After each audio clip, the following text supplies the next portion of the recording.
So magandang araw sa lahat ng mga nod.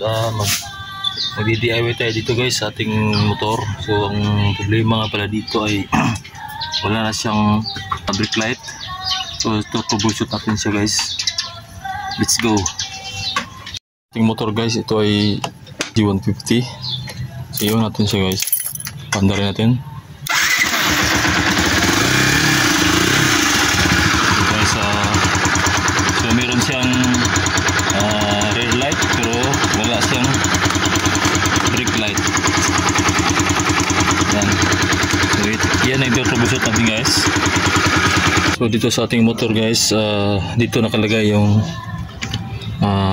brake switch. Yan, tinanggal ko na.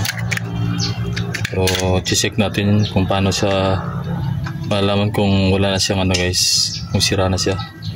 So meron tayong multimeter dito guys. Sisit lang natin siya sa continuity. Yan. Tapos pagtatapat natin yung probe, yung niya guys.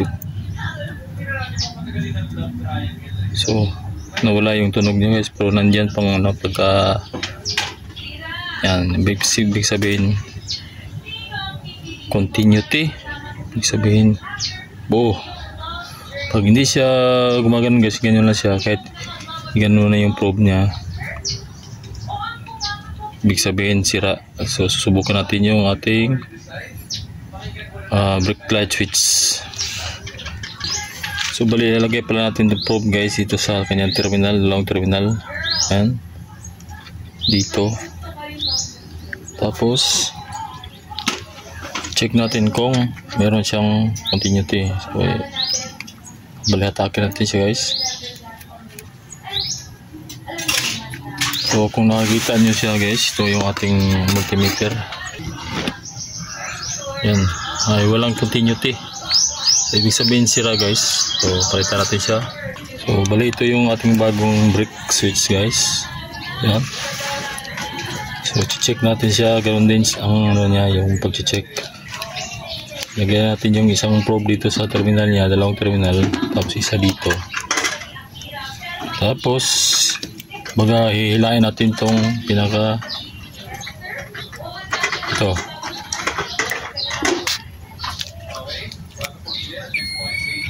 Oh, papansin nyo guys, mapalo tapos tumutunog pa siya.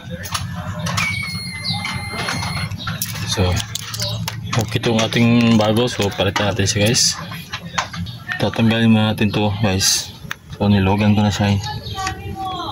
Yan, para mas madali yung ating gagawin guys. Yan.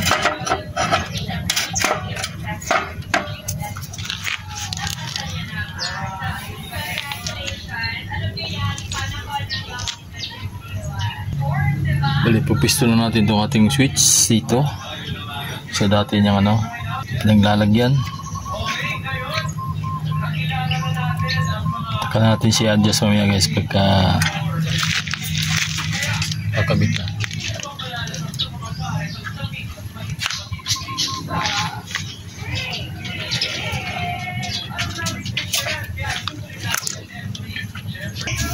So ito yung pinaka-spring niya guys, yung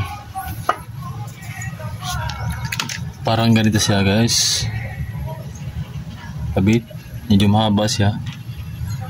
So puputulan natin siya guys. Dito na yung forma niya guys. So mixin na, so lagyan natin siya ng pinaka-lock. Balugtutin natin siya guys.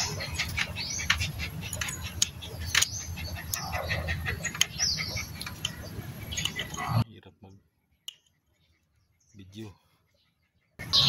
So ito na yung ating spring guys, kakabit lang natin. Ito mahirap tayo siya magkabit nga ito. Tapos dito, oops,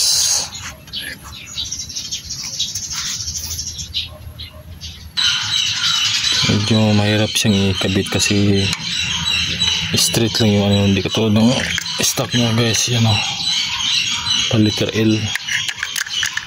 Kailangan pa natin siyang tingnan natin yung ikot natin yung kanyang wire, tapos balik natin sa posisyon. Sumasagi siya. Importante lang naman na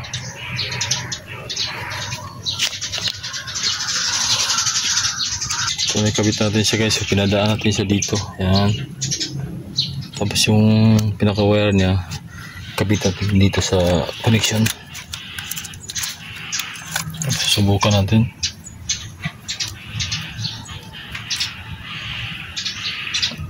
Oops, medyo maluwag.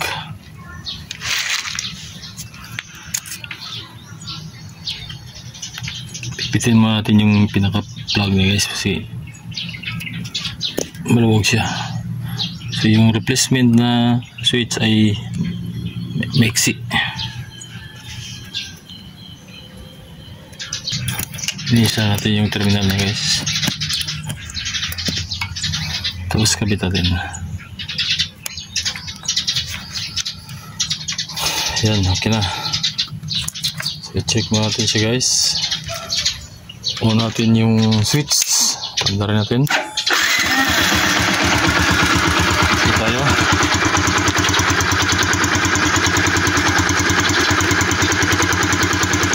Yan na. May isang pago guys. Yan.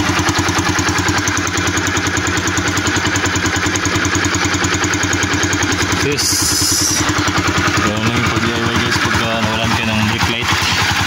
Tingnan nyo lang yung ano. Tingnan nyo lang tingnan yung pinaka-switch. Yan. Naka-connect siya dito sa brake.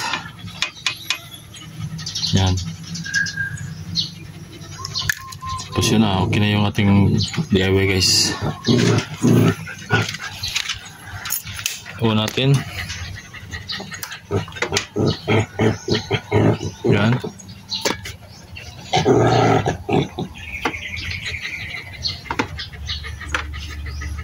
Importanteng meron tayong brake light guys, lalo pagka nakamotor tayo nakasakyan kasi parang safety natin lalo sa pag sa gabi. Additional safety. Sige guys, salamat. Hanggang dito lang yung ating video. Salamat.